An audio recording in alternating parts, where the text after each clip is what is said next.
Donc ensuite, je vous ai mis ici quelques petites choses qui vont vous permettre de créer cette bulle de sécurité euh, dans laquelle vous vous sentez bien et qui va permettre du coup de vous relâcher, de laisser vos hormones faire leur rôle.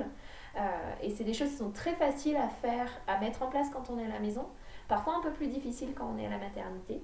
Donc c'est penser aussi à, quand on parlait des hormones, je vous disais, ce sont les mêmes hormones quand on fait l'amour que quand on a un accouchement. C'est le même environnement que quand on fait l'amour, que quand on a un accouchement, c'est-à-dire on va jouer sur des lumières qu'en général on préfère plutôt tamiser. Euh, on va donc ça par exemple à la maison, bon, on joue avec les volets tout simplement. À l'hôpital, ce qu'on peut faire, ou à la maternité, la clinique, on peut éteindre la lumière et mettre peut-être qu'une veilleuse, entrouvrir juste la porte aussi qui donne dans le couloir, etc.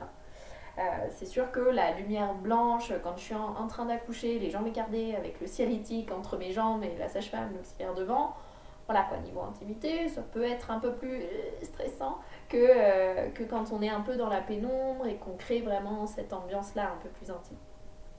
Euh, le chant, la musique, donc ça ce sont deux choses aussi que vous pouvez faire. Alors en ce qui concerne les chants, moi je suis pas formée au chant prénatal, par contre je vous mettrai une petite vidéo d'un accouchement avec le chant de la personne qui a mis ça en place. Euh, Ce qu'on dit par rapport au chant, c'est de favoriser surtout des sons graves qui vont permettre vraiment de relâcher la mâchoire. Plutôt A ou O, ou au yoga il y a le Om par exemple, il y a le You aussi, qui vraiment permet de relâcher. Plus on a la mâchoire relâchée, plus on dit que le col est relâché, que les deux sont liés. Donc voilà, plutôt que pas des cris aigus ou des sons stridents avec le I, où là on va être plutôt au contraire hyper crispé. La musique, prévoyez-vous des playlists aussi bien de musique douce qui permettent de vous détendre, de relâcher, mais aussi des musiques speed avec vraiment, pourquoi pas, où vous pouvez danser dessus, parce qu'en dansant, vous allez pouvoir vous mobiliser aussi, mobiliser votre bassin, et ça c'est hyper favorable aussi pour l'avancée du travail. Donc prévoyez les deux, vraiment, et vous verrez le jour J ce qui vous fait le plus envie. Les odeurs aussi. Donc les odeurs, ça peut être un parfum que vous aimez bien, l'odeur du papa aussi qui met son parfum, son baume d'après rasage, peu importe. Ça peut être certaines huiles essentielles aussi que vous aimez bien. Alors euh, pensez juste, prenez une odeur que vous aimez bien pendant la grossesse, d'accord? Parce que les odeurs que vous aimiez bien avant la grossesse sont pas forcément celles que vous aimez bien pendant. Au niveau sensoriel pendant la grossesse, nos cellules qui permettent vraiment d'appréhender les odeurs, pas les horreurs, pardon, elles sont démultipliées. Donc il y a certaines odeurs que vous aimiez bien avant qui maintenant sont beaucoup trop fortes et inversement. Donc voilà, il faut que ce soit quelque chose que vous aimiez bien. À la maison, ça peut être une bougie parfumée, ça peut être un diffuseur, enfin voilà. À la maternité, ça peut être un coussin que vous prenez, vous mettez l'odeur dessus. Comme ça, à chaque fois que vous avez besoin, vous inhalez en fait directement le coussin. Parce que vous n'allez pas pouvoir asperger toute la salle de travail du parfum que vous aimez bien. Les vêtements, ça c'est une petite chose toute bête aussi, mais qui va jouer, c'est-à-dire pendant cette période-là, on n'a pas envie d'avoir quelque chose qui nous sert, on a besoin d'avoir quelque chose de confortable, dans lequel on se sent bien. Et par rapport à ça, du coup, à la maternité, souvent quand vous arrivez, on vous fait mettre une blouse. On est d'accord que la blouse là d'hôpital, bon, après on vous dit tout va bien, ouais, enfin bon, ça fait un peu malade quand même. Donc ça peut jouer chez certaines femmes, vraiment il est bloqué.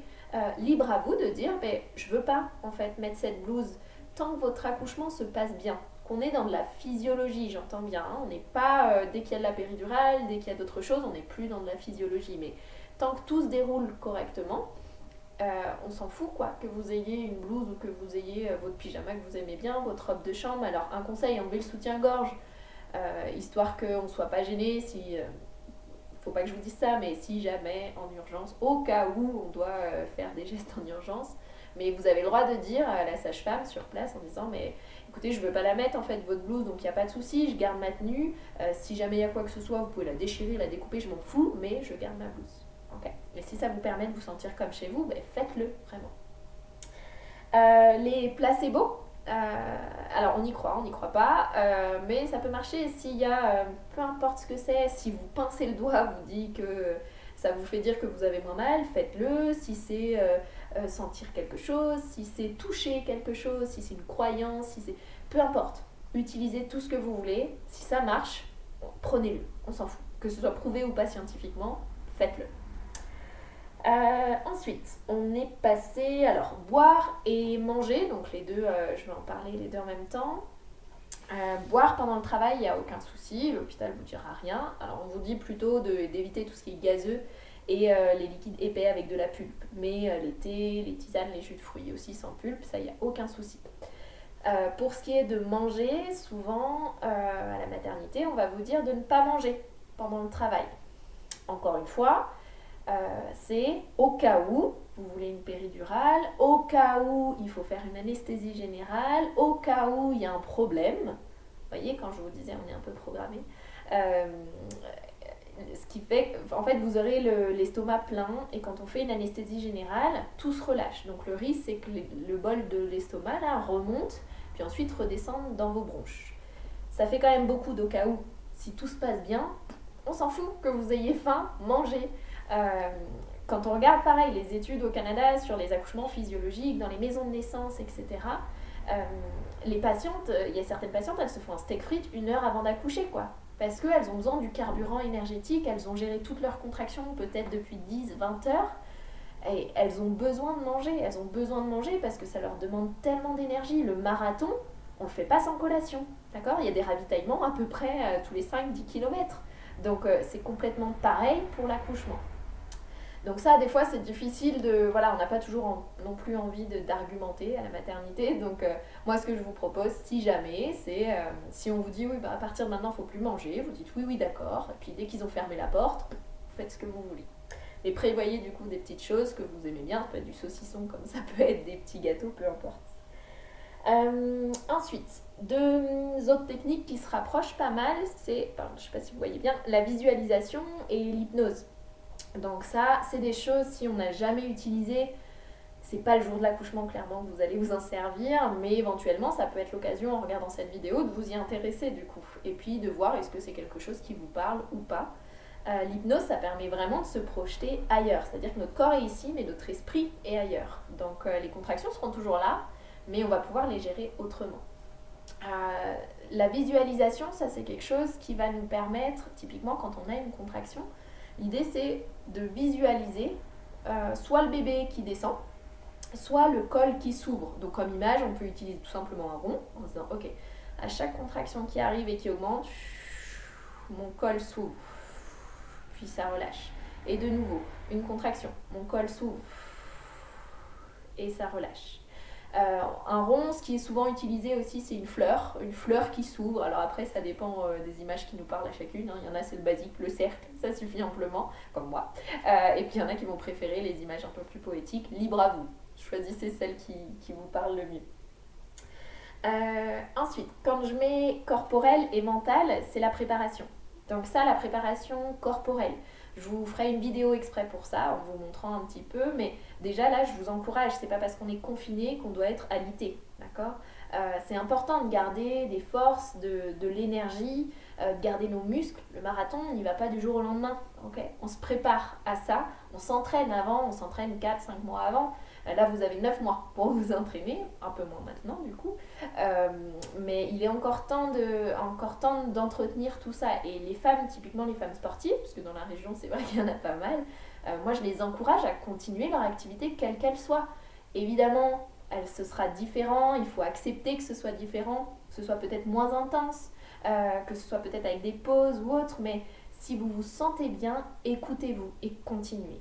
À la maison, là, c'est aller voir sur YouTube des vidéos sport et grossesse. Ça peut être des vidéos de 15 minutes, mais c'est déjà 15 minutes. Okay, et 15 minutes tous les jours, c'est déjà énorme comme entraînement. Donc la préparation corporelle, c'est ça. Le yoga aussi, souvent, celles qui ont déjà fait des séances de yoga peuvent témoigner. C'est pas toujours de la détente, hein. Des fois, c'est du yoga assez sportif, mais parce qu'il faut aussi garder ses muscles qui vont nous supporter et nous aider à gérer ces contractions. La préparation mentale, c'est un peu ce que je disais aussi, c'est accepter l'accouchement, accepter les sensations qui vont aller avec, enlever ce côté peur aussi de l'accouchement. Ça, vous le faites déjà finalement, c'est les cours de préparation, donc vous regardez les vidéos, donc c'est une façon aussi de s'y préparer. Comme autre outil, pardon, j'ai mis aussi ici la mobilité. La mobilité, c'est-à-dire plus vous allez être mobile pendant le travail, plus bébé va pouvoir trouver un petit peu sa position, il va faire comme ça dans le bassin, et trouver comment se mettre. Il n'y a pas de bonne ou de mauvaise position. Tant que vous n'avez pas de péridurale, tant qu'on est dans de la physiologie, écoutez-vous. Il y a peut-être 2 positions, 3, 4, peut-être qu'une seule qui vous sera supportable, et ben c'est celle-ci dans laquelle le bébé est bien à ce moment-là. Peut-être qu'une heure après, ça changera. Mais plus vous allez vous mobiliser, et mieux ce sera pour le travail. Après, la question n'est pas non plus de s'épuiser. Si vous sentez que vous ne pouvez plus tenir debout et que vous êtes bien plutôt allongé en boule, soyez allongé en boule, il n'y a pas de problème. Mais restez pas comme ça pendant 12 heures, quoi. C'est surtout ça, de varier un petit peu. On peut se mobiliser même avec une péridurale, ok ? Donc ça, qu'on veuille ou pas une péridurale, c'est quelque chose qu'on pourra garder pendant tout le travail. Changer de position toutes les 30 minutes, par exemple. Certes, avec une péridurale, il y aura un peu plus de fil à gérer, mais ce n'est pas impossible, ok ? Donc vraiment, ça, je vous l'encourage un maximum, la mobilité. L'autre chose, c'est les massages. Donc là, c'est les massages qui vont plutôt faire du bien. Les massages qui vont faire du bien, ça peut être sur le sacrum, sur le dos, ça peut être simplement juste une main, un contact, la chaleur du papa. Il n'y a pas de bonne ou de mauvaise technique non plus, d'accord ? Ça, vous essayez des trucs, ça marche, ça marche pas, ça marche pas. J'essaierai de vous en montrer dans d'autres vidéos quand même. L'apport de chaleur. La chaleur a tendance à relâcher nos muscles, contrairement au froid qui a tendance plutôt à les crisper. Donc ça va être les bouillottes. Si vous n'en avez pas, demandez à votre voisine, ça va vous servir. Et puis le bain. Le bain, ça c'est vrai que c'est vraiment chouette. Après, il y a certaines femmes qui n'aiment pas le bain non plus, mais très souvent, ça fait du bien parce que ça a tendance à vraiment relâcher tout le corps. Et puis le pot à pot. Le pot à pot avec le papa, ça paraît tout bête, mais demandez au papa qui vous prenne dans les bras et qui se mette en pot à pot contre vous. Ça va créer la chaleur, ça va déclencher une sécrétion d'ocytocine et donc aussi d'endorphine. D'accord ? Donc ça, c'est vraiment, vraiment important. Toutes ces techniques-là, vous voyez, c'est des choses qui procurent du bien-être. D'accord ? Donc ça, c'est une théorie scientifique qu'on appelle la théorie du portillon, qui permet en fait d'amener quelque chose d'agréable sur une douleur. Donc souvent pendant une contraction. On a une autre théorie qui s'appelle le CIDN, et donc ça, le principe, c'est d'apporter une deuxième douleur. C'est-à-dire que sur notre corps, quand on va avoir une douleur quelque part, par exemple, je fais une piqûre sur ce bras-là, ça va envoyer un message à mon cerveau qui va dire « Attention, il y a une sensation désagréable ». Si je pique en même temps ou juste après, une deuxième fois sur mon autre bras, il va y avoir un deuxième message qui va arriver au niveau de mon cerveau. À ce moment-là, mon cerveau, il a 2 messages de sensations désagréables. Il n'est pas capable de gérer les 2 en même temps. Donc ce qu'il va faire, c'est, une fois qu'il a eu ce deuxième message, il va dire « Ok, je décharge de l'endorphine pour soulager partout ailleurs, même sur ce bras-là, partout sauf sur cette deuxième douleur, pour pouvoir me concentrer que là-dessus. » C'est pour ça que quand il y a une contraction, le fait de stimuler un autre point partout ailleurs sur le corps, peu importe, et de donner une sensation désagréable, ça va permettre de diminuer l'intensité des contractions. Donc sur ce principe-là, on va utiliser par exemple les points d'acupression. Donc ça, je pourrais vous en montrer quelques-uns aussi dans les vidéos. Mais du coup, c'est des points qui, c'est facile à trouver. En fait, dès qu'on appuie dessus, souvent ça fait comme ça. Donc là, c'est que vous êtes sur le bon point. Et du coup, de le faire, de stimuler ce point-là pendant la contraction, ça va diminuer l'intensité de la contraction. Du coup, dans le même esprit, il y a ce qu'on appelle les massages douloureux, c'est-à-dire d'appuyer par exemple au niveau du sacrum, mais appuyer un peu plus fort, pas juste caresser. Il va y avoir aussi le froid. Le froid, souvent, ce que je vous disais, le froid, ça a tendance plutôt à crisper un petit peu. Et du coup, ça peut atténuer éventuellement l'intensité des contractions. Il peut y avoir aussi ce qu'on appelle des papules d'eau stérile. Ça, c'est une technique assez particulière. Ça va être difficile de vous l'apprendre là par vidéo. Si vous voulez regarder sur Internet, où je vous mettrai une petite vidéo, mais il y a peu de personnel qui est formé à ça. Donc, bon, je l'ai mise pour savoir que ça existe, que c'est un outil supplémentaire, mais c'est vrai qu'en France, on l'utilise pas beaucoup, malheureusement. Mais c'est le même principe en fait, la papule d'eau stérile, c'est quelque chose qui va créer une brûlure sur le moment et qui atténue pendant 40 minutes l'intensité des contractions par la suite. Donc c'est quand même assez efficace.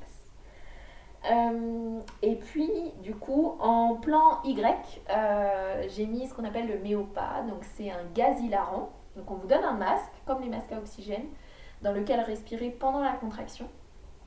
Et ce gaz, en fait, il va vous faire un petit peu planer. Et c'est ce qui permet, du coup, quand vous respirez dedans pendant la contraction, de vous emmener ailleurs. Et du coup, de gérer un peu mieux la contraction. Parfois, il peut faire tourner la tête aussi. Donc, même chose, on essaye pendant la contraction, soit ça aide et on arrive à tenir quelques contractions de plus, soit au contraire, on se sent vraiment pas bien. Dans ce cas, on arrête, d'accord? Il n'y a pas de raison de le continuer. Et du coup, quand on a fini tout ça, effectivement, il y a le plan Z, d'accord? Quand on a tout essayé et que, ben voilà, on n'est pas toutes égales déjà face à la gestion de la douleur. Il y en a certaines aussi qui arrivent, elles sont déjà épuisées, peut-être qu'elles ont des contractions déjà depuis 3 semaines.